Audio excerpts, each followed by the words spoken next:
เจริญพรท่านสาธุชนทั้งหลายรายการธรรมทานจากวัดพุทธปัญญาเมืองโพมานารัฐแคลิฟอร์เนียประเทศสหรัฐอเมริกา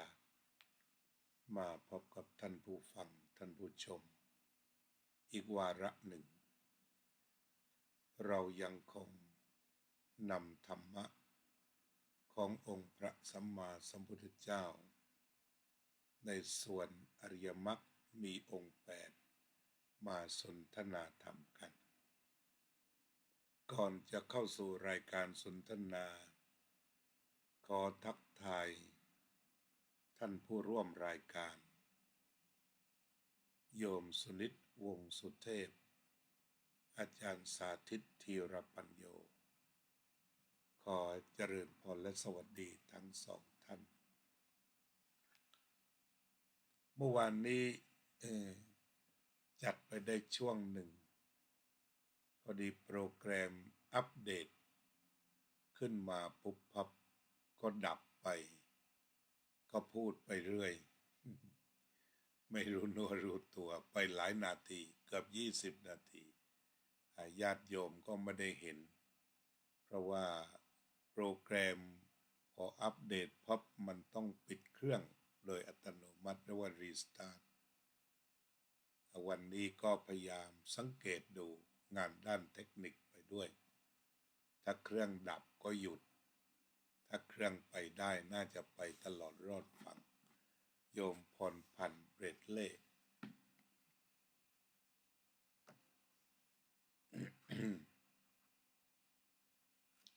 ก็เจริญพรจากทั่วทุกทิศอำนาจเทคโนโลยีทำให้เราได้พบกับโยมสุนิตวงศ์สุเทพจากอำเภอหลังสวนอาจารย์สาธิตธีรปัญโยจากลำปางโยมพรพันธ์เบรดเล่จากชิคาโกอันนี้ก็คือประโยชน์ของ Facebook ที่ทำให้เราเผยแผ่ธรรมะให้กับคน3 คน3 จังหวัด2 จังหวัดกับอีก1 รัฐอาตมาก็นั่งพูดอยู่แคลิฟอร์เนียนี่ก็เป็นความอัศจรรย์ของการเผยแผ่ธรรมะก็เป็นโอกาสทองของทุกท่านที่จะเลือกศึกษาธรรมะเอาตามที่ชอบใจแต่ว่าควรจะได้ศึกษาจะมากจะน้อยศึกษาเอาไว้ตามที่เราถนัดโยมเป็นศรีภักดีไทยจากชิคาโกพรุ่งนี้เช้าเวลา8 โมงทางวัดปราสาทนิกรอำเภอหลังสวนจังหวัดชุมพรก็จะได้ฟังธรรมะชุดใหญ่จากท่านอาจารย์เมธีสุเมโธผู้ช่วยเจ้าวาดจากวัดทานน้ำไหลอาตมาจะเริ่มเนาะจะได้เริ่มอ่านเป็นข้อไปสัมมาสมาธิแปลว่าความตั้งใจมั่นชอบสัมมาชอบหรือถูกต้องแปลได้ว่าถูกต้องก็ได้ชอบก็ได้พอดีสำนวนอริยมรรคมีองค์8เราก็แปลว่าชอบกันมาตลอดหลวงพ่อพุทธทาสท่านก็แปลอย่างนี้ในที่บรรยายหลายแห่งท่านก็แจ้งว่าถูกต้องถูกต้องเน้นเปรี้ยงเลยถูกต้องถูกต้องถูกต้องอันนี้ก็เห็นถูกต้องดำริถูกต้องพูดจาถูกต้องกระทำถูกต้องมีอาชีพถูกต้องภาคเพียรถูกต้องสติถูกต้องสมาธิถูกต้องก็ครบวันนี้เราก็มาเรื่องสัมมาสมาธิก็จะฟังว่าพระพุทธองค์ตรัสไว้อย่างไรกล่าวโดยสรุปล่วงหน้าก็คือฌาน4สัมมาสมาธิในอริยมรรคมีองค์8ก็เป็นว่าฌาน4และพระพุทธองค์ก็ได้ตรัสไว้อย่างละเอียดละออ กัตโมจะภิกขเวสัมมาสมาธิดูก่อนภิกษุทั้งหลายความตั้งใจมั่นชอบเป็นอย่างไรเล่าอิทะภิกขเวภิกขุดูก่อนภิกษุทั้งหลายภิกษุในธรรมวินัยนี้วิวิจเจวะกามเมหิสงัดแล้วจากกามทั้งหลายวิวิจจะอกุศเลหิธรรมเมหิสงัดแล้วจากธรรมที่เป็นอกุศลทั้งหลายสวิตกังสวิจารังวิเวกชังปีติสุขังปัทมังฌานังอุปสัมปัชชะวิหารติเข้าถึงปฐมฌานประกอบด้วยวิตกวิจารมีปีติและสุขอันเกิดจากวิเวกแล้วแลอยู่อันนี้เป็นปฐมฌานก็มีผู้มาชมรายการเพิ่มเติมโยมสมควรกตาธิการโยมเค้นธนาคุณจิรพัฒน์จันธรรมเป็นหลานตัวน้อยเรียนชั้นป .4 ติดตามทุกรายการไม่ว่าจะเป็นรายการ TikTok หรือจะเป็นรายการธรรมะก็ขอให้เด็กชายจิรพัฒน์จันธรรมหรือปอเช่มีความสุขมีความเจริญมีความดียิ่งขึ้นไปโยมติ๋วก็มาด้วยนะโยมติ๋วก็หัวเรี่ยวหัวแรงที่จะจัดรายการธรรมะในวันพรุ่งนี้ตอนนี้ทางอเมริกาสว่างทางเมืองไทยเราก็3 ทุ่มกว่าสว่างตื่นนอนพรุ่งนี้ก็พบรายการธรรมะจากลานโพธิธรรมก็เป็นว่าฌานที่1พระพุทธองค์ตรัสไว้ว่าอาการก็คือจะต้องระงับกามสงัดเลยสงัดคือจิตที่เป็นฌานนี่จะไม่มีกามไม่มีกามมารบกวนถ้ากามรบกวนก็ไม่มีฌานฉะนั้นจึงสงัดจากกามแต่ว่าไม่ได้ละได้เป็นเพียงการสงัดชั่วคราววิวิจจะอกุศเลหิธรรมเมหิสงัดแล้วจากอกุศลธรรมคือในฌานจะไม่มีโลภไม่มีโกรธไม่มีหลงเนี่ยในขณะที่อยู่ในฌาน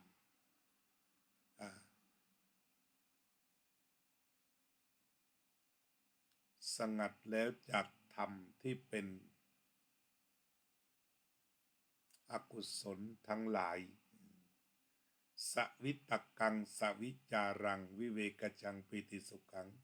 ปัทมังฌานังอุปสัมปัชชะวิหารติจากนี้เรียกว่าเข้าปฐมฌานมีวิตกมีวิจารและก็มีปีติมีความปีติมีความสุขอันเกิดจากความสงบอันดื่มด่ำในวิเวกสงบแบบดิ่งอารมณ์เดียวอารมณ์เดียวดิ่งนั้นฉะนั้นสวิตกังสวิจารังหมายถึงว่าจิตดิ่งอยู่กับอารมณ์ที่กำหนดเช่นกำหนดอานาปานสติก็แนบแน่นอยู่กับลมหายใจไม่จากลมหายใจไปไหนแนบแน่นคล้าวคลึงคลอเคลีย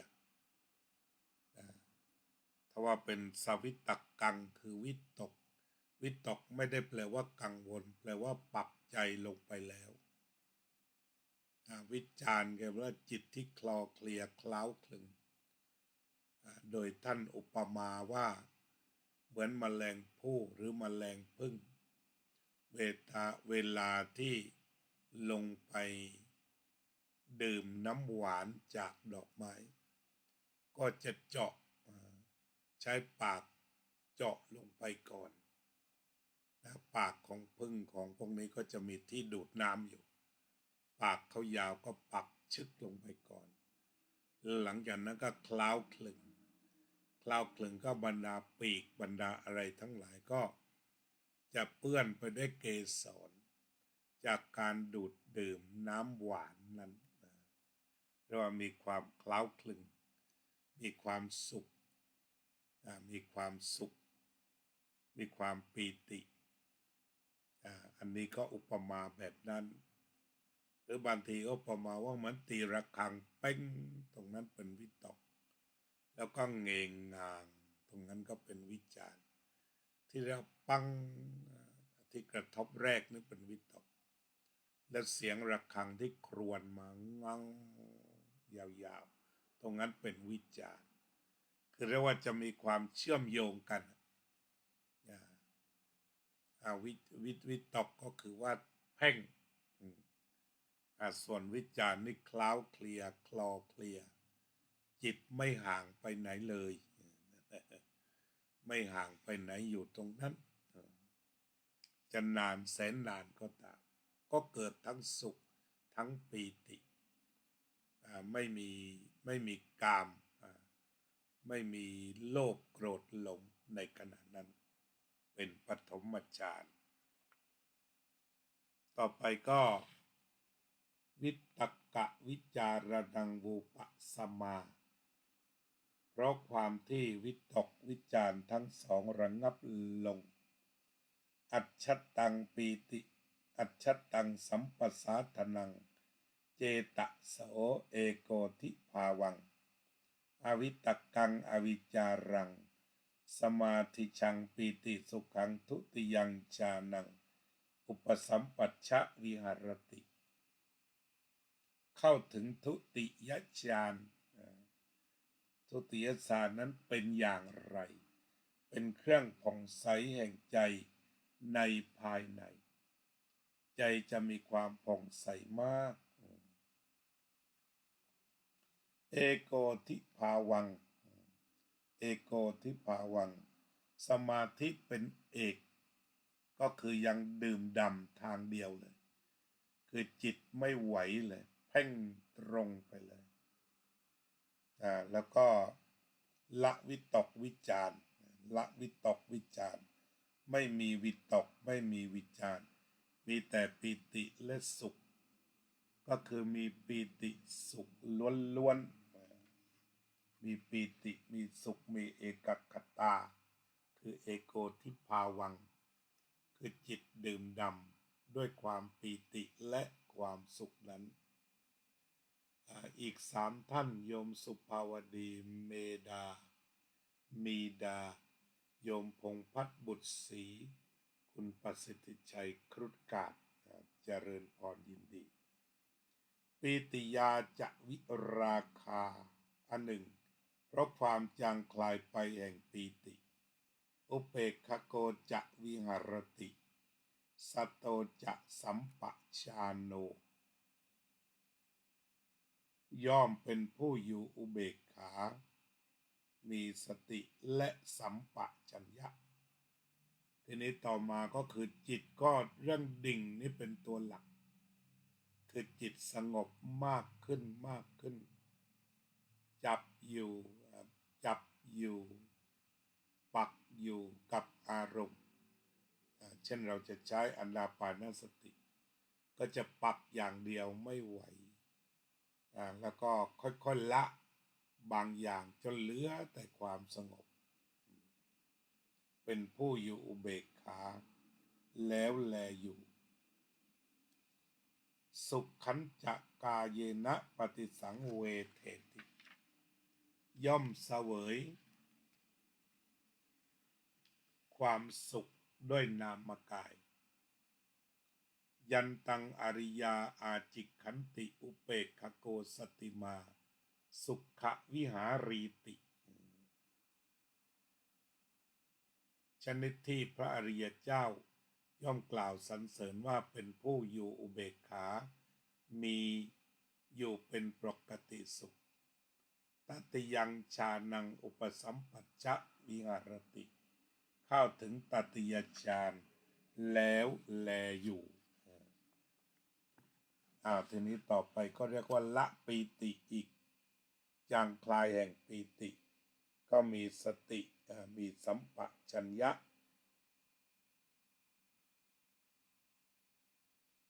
มีสติสติมีสัมปชัญญะมีละปีติไป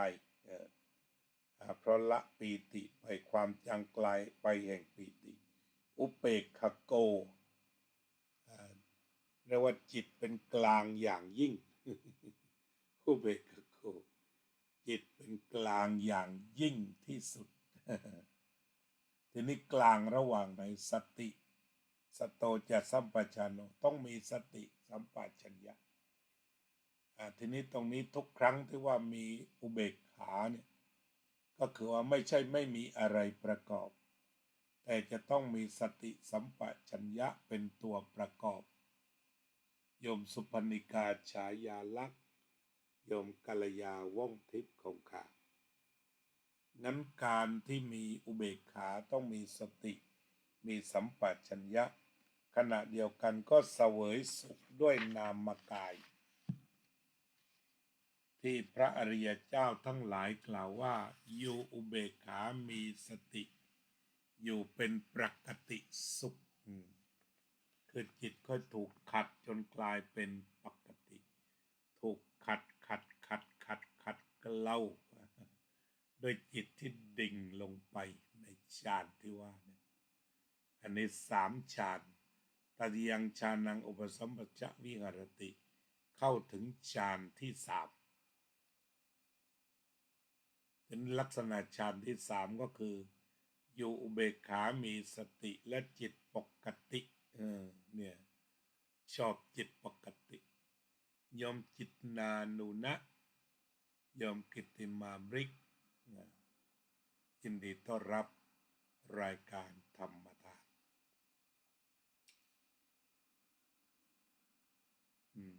ต่อไป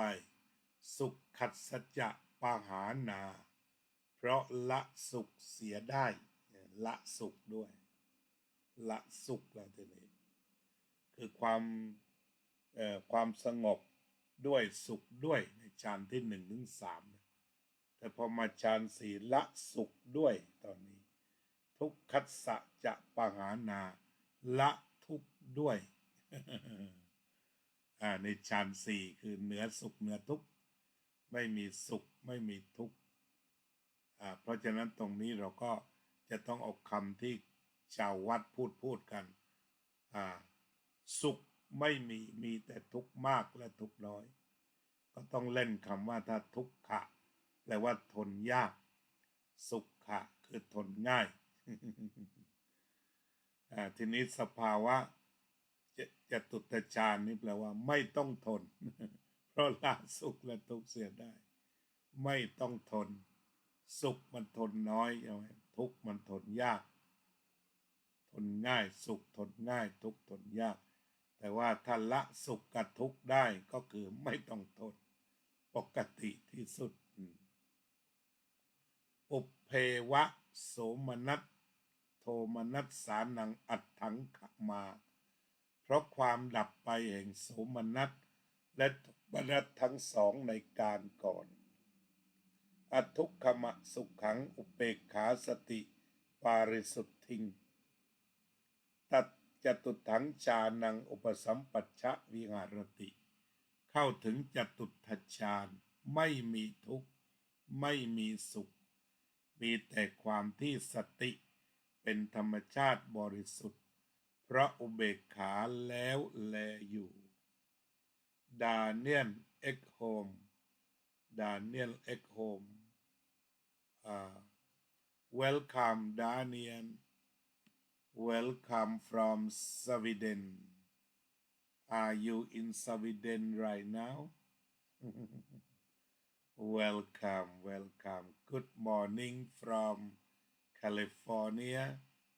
good evening from Sweden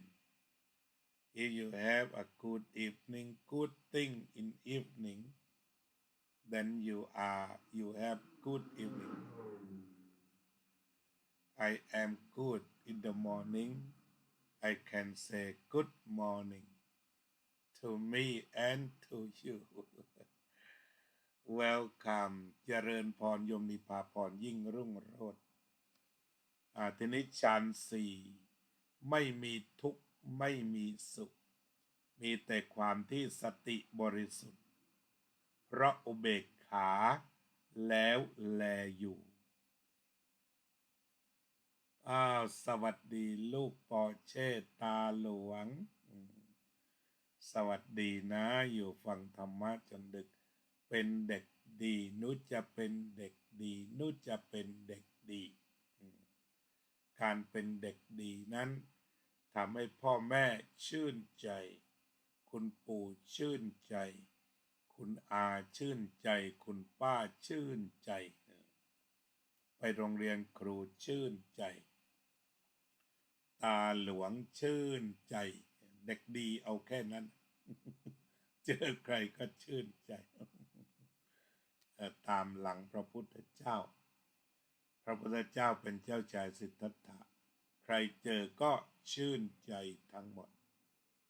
ปอเช่ก็ถืออย่างนั้นทำพูดคิดเป็นที่น่าชื่นใจอะไรขัดใจอย่าทำให้มันชื่นใจนะลูกนะขอบคุณที่อยู่จนดึกดื่น3 ทุ่มกว่า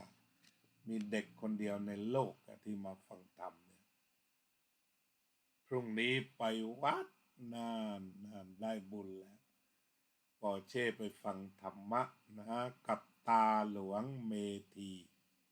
ไปกราบสวยๆกราบสวยๆถ่ายรูปมาให้ตาหลวง1 รูปตกลงนะตาหลวงเมธีนั่งแล้วก็ไปกราบเลยกราบ3 ครั้งสวยๆฝึกเบญจางคประดิษฐ์อย่างดีกราบ3 ครั้งให้พ่อถ่ายรูปให้ก็ได้สำคัญมากไปวัดนี่ได้กราบพระ1 ครั้งจะมีอายุวันนะสุขะพละเจริญได้อายุวันนะสุขะพละ4กราบครั้งที่2ได้8กราบครั้งที่3ได้12ถือว่าอยากอายุยืนต้องกราบพระนะลูกนะกราบเยอะๆเลยพรุ่งนี้ก็กราบสัก3 ครั้งวันนี้เข้านอนพรุ่งนี้จะได้ส่งไปที่วัดปราสาทนิกรเพราะว่าตาหลวงจะขึ้นเฟซให้ลูกตรงนั้นต้องกราบพระนะต้องกราบหรือว่าไหว้นั่งใกล้ๆไหว้มอบงานหน่อยคงจะไม่หนักใจให้ตาหลวงต๋องก็ได้พ่อก็ได้ใครอยู่แถวนั้นเจอคุณป้าอะไรเยอะเลยป้าติ๋วก็ได้ขอให้บอกอยากได้ภาพสัก2-3 ภาพก็ได้ลงเต็มทีนี้ช่วงทำกิจกรรมลูกถ่ายภาพเก่งอยู่แล้วก็ถ่ายตอนพระบิณฑบาตคือไม่ต้องกดเยอะตอนที่พระเข้าแถวรับอาหารตรงนั้นเอาสัก1 ภาพก่อนให้เห็นทั้งโยมประเคนแล้วก็เห็นพระกำลังรับอยู่นะอันนี้เด็กป .4 เด็กป .4 ไปไกลเห็นไหมถ้าเข้ามาสนใจธรรมะไปได้ไกลมีความคิดแต่เรื่องกุศลแต่เราต้องการเด็กแบบนี้แหละที่จะเติบโตขึ้นมาเป็นคนไม่มีปัญหาของสังคมนั่นเองเอานะพักผ่อนแล้วก็พรุ่งนี้ทำงานให้ตาหลวง กราบนมัสการครับพระอาจารย์เจริญพรโยมน้อยก็เป็นอันว่าการสัมมาสมาธิตามที่พระพุทธองค์บอกก็เป็นเช่นนี้อาตมาชอบฌาน4นี้มาก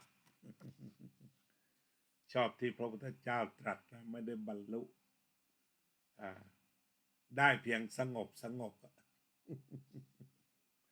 แต่ตัวฌาน4นี่ก็บอกว่าเพราะดับไป แห่งโสมนัสและโทมนัสทั้งสองอันนี้ก็เข้าทางสติปัฏฐานที่ละความพอใจและไม่พอใจออกเสียได้คือถ้าได้ถึงฌานสี่จะได้ครบถ้วนตามที่พระพุทธองค์ตามที่พระพุทธองค์ตรัสไว้เลยคือละความพอใจและความไม่พอใจในจุดประสงค์การเจริญสติปัฏฐานคือละความพอใจและความไม่พอใจในโลกออกเสียได้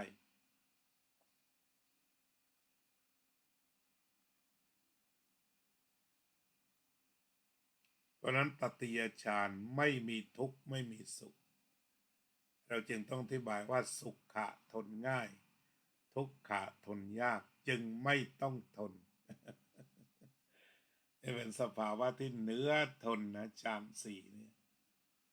ยิ่งใหญ่จริงๆสุดยอดเลยยอดเราก็ต้องสมมุติเรียกว่าสุขแต่มันไม่สุขไม่สุขไม่ทุกข์โยมสายสมอนไม่สุขไม่สุขหรือว่าเหนือสุขเหนือทุกข์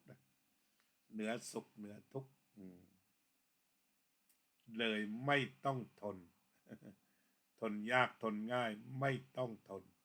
เนี่ยพระธรรมนี่ประเสริฐจริงๆโยมนพรัตน์บุญกอบที่ตกลงว่าตติยฌานนั้นจะไม่มีทุกข์ไม่มีสุขมีสติทีนี้คำว่าจิตว่างคือจากฌานสี่เป็นต้นไปฌานห้าหกเจ็ดหมายความว่าว่างว่างว่างว่างว่างไปเริ่มว่างกว้างใหญ่ไพศาลอากาสานัญจายตนะก็ว่างอายตนะว่างกว้างใหญ่อากินจัญญายตนะก็ว่างอีกเนวสัญญานาสัญญานะก็ว่างหนักก็ไปอีกสัญญาเวทยิตานิโรธเนี่ยก็เรียกว่าดับสัญญาได้คุมความจำได้ก็ไม่พาไปปรุงอะไรอีกเพราะนั้นสาระสำคัญของเรื่องสมาธิยิ่งลึกยิ่งว่างยิ่งว่างแล้วก็สติก็จะมากขึ้นมีสติเป็นธรรมชาติบริสุทธิ์มีอุเบกขากับสติสติขาดไม่ได้อายังวุจติภิกขเวสัมมาสมาธิดูก่อนภิกษุทั้งหลายอันนี้เรากล่าวว่าความตั้งใจมั่นชอบชื่นใจอ่านเรื่องฌานและชื่นใจไม่ต้องเข้าแค่ฟังก็พากันชื่นใจเจริญพรโยมสายสมอนโยมนพรัตน์บุญกอบว่าแล้วเราก็มาเจริญอานาปานสติโดยการจับประเด็นถึงเราไม่ได้ฌานก็ตามแต่ก็ให้จับลมหายใจเข้าออกโดยใช้คำว่ารู้ตัวทั่วพร้อมปัจฉานาติเนี่ยพระพุทธองค์ให้ไปรู้ทั่วคือเข้าก็รู้ออกก็รู้ไม่ไปไหนแล้วก็วางใจคลอเคลียอยู่ที่นั่นวางใจในอารมณ์คลอเคลียอารมณ์ที่นั่นเรามาปฏิบัติกันดูนะ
สัพเพ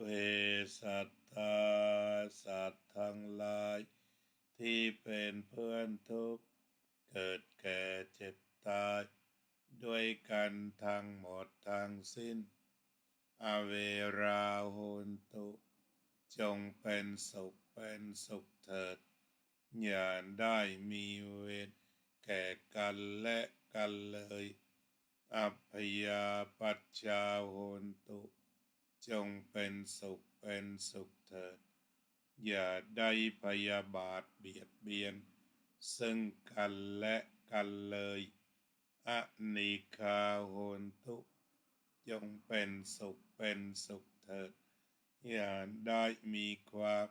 ทุกข์กายทุกข์ใจเลยโสขีอัตตานังปริหารันตุจงมีความสุขกายสุขใจรักษาตนให้พ้นจากทุกภัยทั้งสิ้นเถิดอภิวาทนาสีลิสะนิจจาวุธาปจายโดจัตตารโอธรรมาวัฏันติอายุวันโนสุขังภลัง May all living beings be free from dangers. May all living beings be free from hostility. May all living beings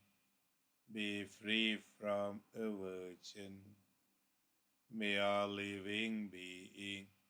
be free from harming. May all living beings be free from suffering. May all living beings be well, be healthy, be safe, be successful, peaceful and happy ขอบคุณทุกท่านที่ร่วมภาวนาขอบคุณโยมนพรัตน์บุญกอบที่ร่วมกันภาวนาอนุโมทนาโยมกัลยาว่องทิพย์คงคาโยมสมควรกตาธิการและทุกท่านที่ร่วมฟัง Thank you very much for David บุญยกาโม See you tomorrow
เป็นสัพพัญญู